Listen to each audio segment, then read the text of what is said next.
The inquiry commissioners and the staff team have very different roles. Let me take the example of the inquiry we undertook into rural education. For the inquiry commissioners, I have found in the work that I've done that it's important to ensure that there are people with different forms of expertise on the specific issue that the inquiry will address.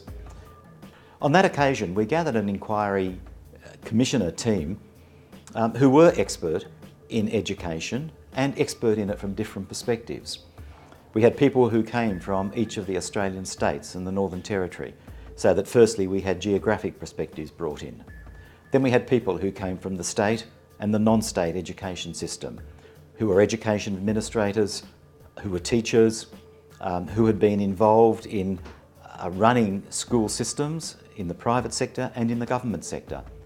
And we also had a young person, a senior secondary student, for whom education was an immediate reality. In the mental health inquiry, I asked a former federal minister from the Fraser government, Dame Margaret Guilfoyle, to assist me as one of the commissioners, which she did, and I was very grateful to her. And then as the other hearing commissioner, I appointed the person who was head of the NGO coalition in Australia. So it was clear that it wasn't just me as a lawyer, as the Federal Human Rights Commissioner, conducting these hearings. I was assisted in every hearing by these other two people, one of whom had worked on the other side of the political fence to that which I'd worked on, just as an advisor to some of our former Labor leaders. And on the other hand, somebody who was very much not involved in the formal structure of the Human Rights Commission, but was one of the leading NGO figures. And so that brought, I think, not only the appearance, but the reality of a well-informed and impartial panel.